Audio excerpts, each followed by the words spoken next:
কালীবাড়ি বা শ্যামনগর ব্রহ্মময়ী কালী মন্দির নামে পরিচিত।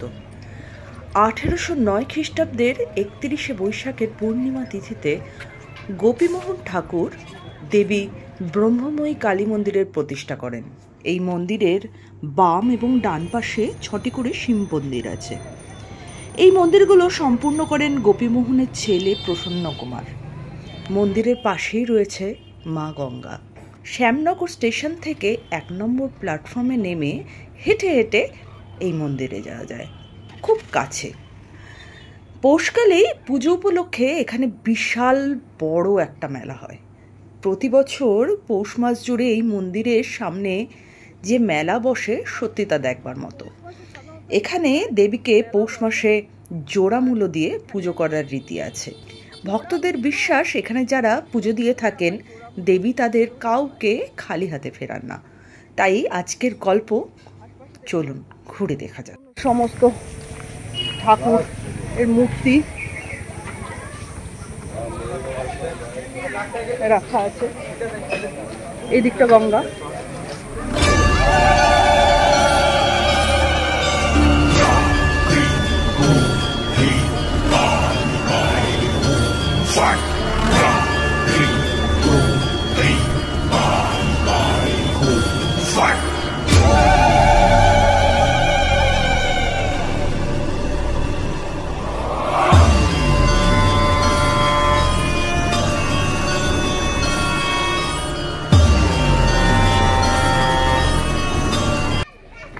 এই মন্দিরের গেট, এখান থেকে ঢুকলাম। আমি পেছন দিক দিয়ে ঢুকছি, আসলে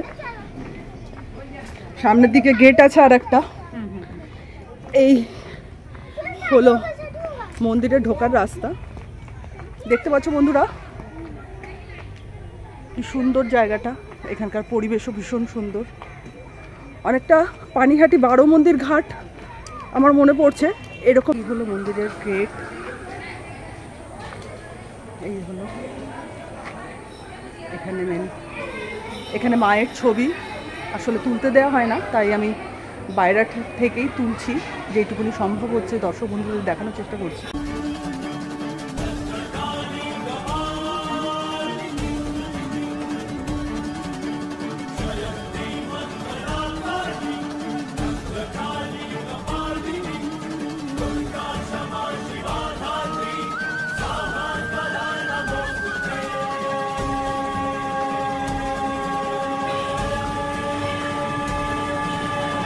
বড় জায়গাটা।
সাথে সাথে এখানে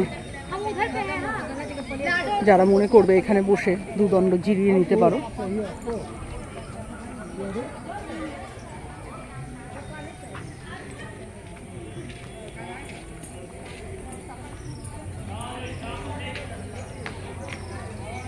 এই দিকটা বাজার বসা নিয়ে বসা হয়। ঠাকুরের মন্দিরের সমস্ত ফল প্রসাদী এই পাশটায় পাওয়া যায়। যদি মনে করো এখান থেকে ফল প্রসাদ কিনে এখানে তোমরা অবশ্যই পুজো দিতে পারো। এই পাশটা দেখতে পাচ্ছ বছরের পুরনো যাবতীয় তথ্য। আর এখানে কিন্তু বেসিক্যালি আমি ক্যামেরা নিয়ে ঢুকতে পারছি না, তো মোটামুটি যেটুকুনি দেখানো সম্ভব সেটুকুনি আমি দেখালাম তোমাদের। তো আপাতত আমি স্থানীয় কিছু মানুষের কথাবার্তা এখান থেকে শুনবো যে এই মন্দিরের কিছু ইতিহাস। প্রধান পুরোহিত মশাই ওনাকে বললেন ওনার সঙ্গে কথা বলতে। আমি এখানকার কিছু ইনফরমেশন আমি ওনার কাছ থেকে জানতে চাইছি। আমি মায়ের মূর্তির ফটো এখানে ভীষণভাবে বারণ করা আছে, আমি কোনোভাবে বন্ধুদের দেখাতে পারছি না। তো এই মুহূর্তে আমি এখানকার ইনফরমেশন এবার এখানকার যা গল্প যা সব কিছু আমি ওনার কাছ থেকে একটু ছোট করে জানতে চাইছি। বলুন। এটা বাংলার 1219 খ্রিস্টবঙ্গাব্দে এটা মন্দিরটি তৈরি হয়। এই মায়ের নাম হচ্ছে মা ব্রহ্মময়ী। আচ্ছা। উনি ওনার আসল বাড়ি হচ্ছে শোভাবাজার পাথুরিয়া ঘাটা। উনি ওখানে চান করতে নেমে আর ওঠে না, তখন তার বাবাকে সে স্বপ্ন দেয় যে আমি শ্যামনগর মুলাজোড়ে আছি, এখানে এসে মন্দির স্থাপন করতে। তার বাবা উনি হচ্ছেন গোপীমোহন ঠাকুর, তিনি হচ্ছে এই মন্দিরটা প্রতিষ্ঠা করেন। গোপীমোহন ঠাকুর সেই আমাদের রবীন্দ্রনাথ ঠাকুরের প্রপিতামহ, তাই তো? ডাইরেক্ট ওনাদের সঙ্গে কোনো কানেকশন নেই, কিন্তু ওনাদেরই বংশধর। আচ্ছা আচ্ছা। আর এখানে শোনা যায় যে রানী রাসমণি কোনো এক সময় এসেছিলেন, যার আদলে নাকি দক্ষিণেশ্বর মন্দিরের যে অবয়বটা বা সেইভাবেই তার অনুকরণেই তৈরি হয়েছিল। এই সম্বন্ধে একটু যদি বলেন। এরকম কিছু ওর ওখান থেকে কথা নিয়ে আমি একটু বলি। হ্যাঁ অবশ্যই। রানী রাসমণি রায় এখানে এসেছিলেন বলতে কি হালি শহরে তার বাপের বাড়ি ছিল।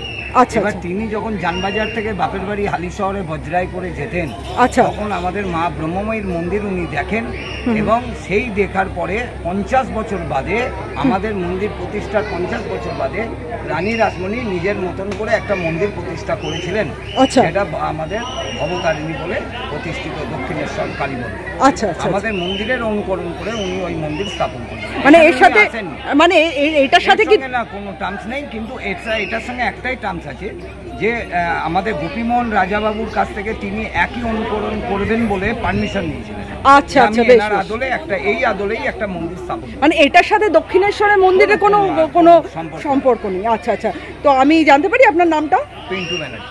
আচ্ছা, আপনি এখানকার মানে পুরোহিত। আচ্ছা আচ্ছা আচ্ছা। এখানে মোটামুটি এইখানকার জুড়ে যে মূলো দিয়ে যে পুজো হয় এটা সম্পর্কে যদি বলে দিই। এটা হচ্ছে আমাদের অ্যাকচুয়াল পৌষ মাসের জোড়া মূলো দিয়ে মূলো দেওয়ার প্রথা আমাদের 200 বছর ধরে, 213 বছর মায়ের প্রতিষ্ঠা যবে থেকে হয়েছে তবে থেকে 213 বছর ধরে আমাদের জোড়া মূলো দিয়ে আচ্ছা আচ্ছা প্রচার হয়েছে। আচ্ছা আচ্ছা। বহু দূর দূরান্ত থেকে এখানে মানুষ আসে, এসে যাত্রী তারা তাদের মনোবাসনা পূর্ণ করেন এবং পুজো দিয়ে যান। এখানে পুজোর উপকরণ ওই পাশ থেকে কিনতে পাওয়া যায়, সামনে অনেক দোকান আছে। আচ্ছা আচ্ছা আচ্ছা। আর পৌষ মাসের সময় দোকানপাটের পরিমাণটা একটু বেশি থাকে, এই সময়টা একটু কম লোকজনেরা যায়। 12 মাসের পুজোর দোকান আপনি পাবেন। আচ্ছা আচ্ছা। আর এমনি মন্দিরে খোলার সময় বা সকাল 7টা থেকে 12:30, বিকেল 4টে থেকে 8:30। আচ্ছা, সন্ধ্যা আরতি কি আমরা আপনাদের হয়, মানে এখানে সবাই দেখতে পারে? ভিডিও করা যাবে? হ্যাঁ বুঝতে পেরেছি। হ্যাঁ সেটা তো অনুমতি থাকলে মাকেও দেখা যেত। হ্যাঁ কথা বলছি, যে সময় এখানে বিভিন্ন গুণীজন মানুষজন ঠাকুর ভক্ত সমস্ত যারা আসতেন এখানে, তাদের কথা আমি ওনার কাছ থেকে আমি জানতে পারলাম। তো একটু আমি শেয়ার করতে বলছি আমাদের চ্যানেলে, একটু বলুন। হ্যাঁ, এখানে একটি রবীন্দ্র ভবন যেখানে এখন প্রতিষ্ঠিত হয়েছে, রবীন্দ্র ভবন নামে আমরা জানি রবীন্দ্র ভবন, সেইটা আগে একটা সংস্কৃত কলেজ ছিল, পুরনো সংস্কৃত কলেজ, যা তথা ভারতবর্ষে যদি 10টা সংস্কৃত কলেজ থাকে তার মধ্যে এটাও একটা নামকরা সংস্কৃত কলেজ ছিল, সামনেবার মুলাজোর সংস্কৃত কলেজ। আচ্ছা, মুলাজোর ব্রহ্মময়ী সংস্কৃত কলেজ নামে পরিচিত ছিল। এখানে অনেক গুণীজন মানুষ, পণ্ডিত মানুষ এসেছিলেন, তার মধ্যে যেমন ধরুন নামকরার মধ্যে রয়েছে ঈশ্বরচন্দ্র বিদ্যাসাগর, রবীন্দ্রনাথ ঠাকুর, আর রামকৃষ্ণের দাদা অর্থাৎ রামকুমার চট্টোপাধ্যায়, তিনিও এখানে আমাদের এই সংস্কৃত কলেজে বলে পড়াশোনা করেছেন। আচ্ছা, এর আগে সংস্কৃত কলেজ এখানটাই ছিল? হ্যাঁ, এখানেই ছিল। তারপর ওইটাকে মিউনিসিপালিটির হাতে সংস্করণ করে এই জায়গাটা হয়েছে। আচ্ছা আচ্ছা। এবার ওই যে ওখানে আমি একটা দেখলাম ওই গঙ্গাঘাট একটা, হ্যাঁ ওইটা সম্পর্কে আছে, ওইটাকে আমাদের এখানে পাথর দিয়ে রাজাবাবু সেই সময় জলের বাঁধন ধরবার জন্য, বাঁধন ধরবার জন্য পাথর ফেলে পাথর ঘাট করেছিল। এই পাথর ঘাট থেকে মায়ের নিত্য ভোগের এবং পুজোর জল ওঠে এবং মায়ের স্নানের জলও এই ঘাট থেকেই তোলা। আচ্ছা, আমি আরেকটু জানতে চাই যে এই মন্দিরের ঘাটটাকে কোনো সময় মানে যারা ভক্তরা আসে কোনো সময় কি খোলা পায়? হ্যাঁ, রোজ সকালবেলায় আমরা একটা সময় খুলে দিই, আবার একটা সময় বন্ধ করে দিই। আর দেন আর কি, মানে অবারিত দ্বার যেরকম সবাই ওরকম নয় না, সবাই ঢুকতে পারে, কিন্তু ওই আমাদের দাদা ঠাকুর দাদাদের মুখে শুনেছি যে বামাখাপা একদিনের জন্য এসে এখানে পুজো করে গেছিলেন। আচ্ছা আচ্ছা। তো আমাদের এখানে একটু মায়ের কথা কিছু বলুন। এখানে আমাদের যে মায়ের মুখ ঘোরার মায়ের যে অ্যাকচুয়াল আমাদের মা পশ্চিমমুখী মা, আমাদের অ্যাকচুয়াল বলা হয় যে দক্ষিণ কালী মানে তার দক্ষিণ পদ আগে এবং দক্ষিণ মুখ দক্ষিণ দিকে থাকে। সেক্ষেত্রে আমাদের মায়ের মুখ পশ্চিমমুখে, তার এর পেছনেও একটা কাহিনী রয়েছে। শোনা যায়, আমরাও বাপ ঠাকুর দাদের মুখে শুনেছি যে রামপ্রসাদ সেন যখন কলকাতা সেরেস্তায় কাজ করতেন তখন উনি এখান দিয়ে যেতেন বজরায় করে, এবং ফেরার সময় তিনি মানে এই গঙ্গাপথেই যেতেন, যখন গঙ্গাবক্ষে যখন তিনি যেতেন তখন গান গাইতে গাইতে যেতেন এবং ফেরার সময় মায়ের গান গাইতে গাইতে ফিরতেন।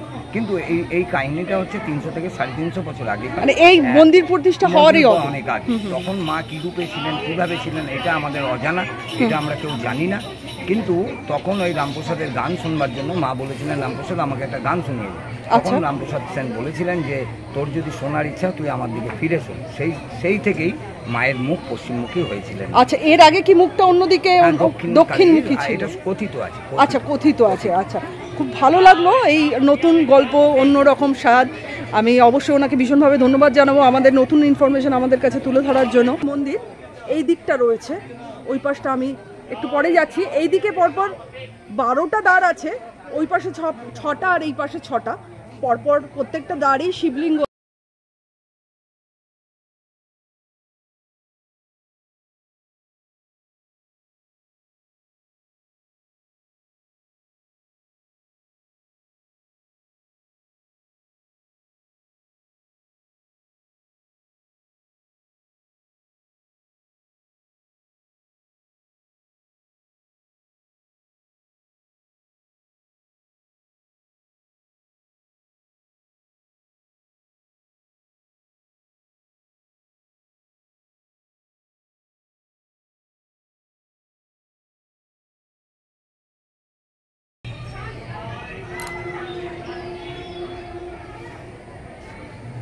পাশ থেকে আমি এই জায়গাটা থেকে একবার আমি জাস্ট তুলছি এই জায়গাটা।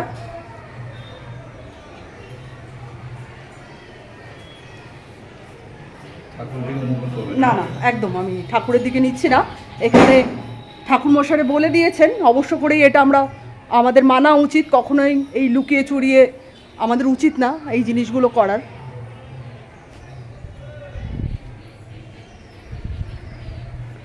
দেখতে পাচ্ছ বন্ধুরা কি সুন্দর লাগছে, চারপাশটা অসম্ভব সুন্দর লাগছে। এই হলো রাধাকৃষ্ণের মন্দির।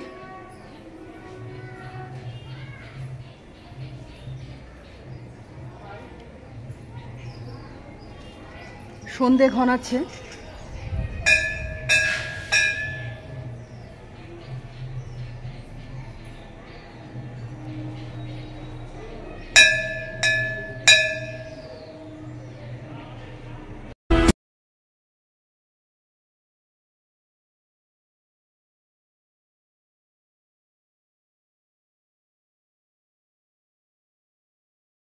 শুনতে পাচ্ছ আরতির শব্দ তোমরা। এই হচ্ছে মন্দির, এখানে সব লোকজন আস্তে আস্তে জমায়েত হচ্ছে, প্রচুর লোক। এই পাশটা একটু আগে বিয়ে হলো, প্রচুর লোকজন আছে, সেই জন্য এই মন্দিরে বিয়েও হয়। ঠাকুরের সামনে 2 হাত 2 মন এক হয়।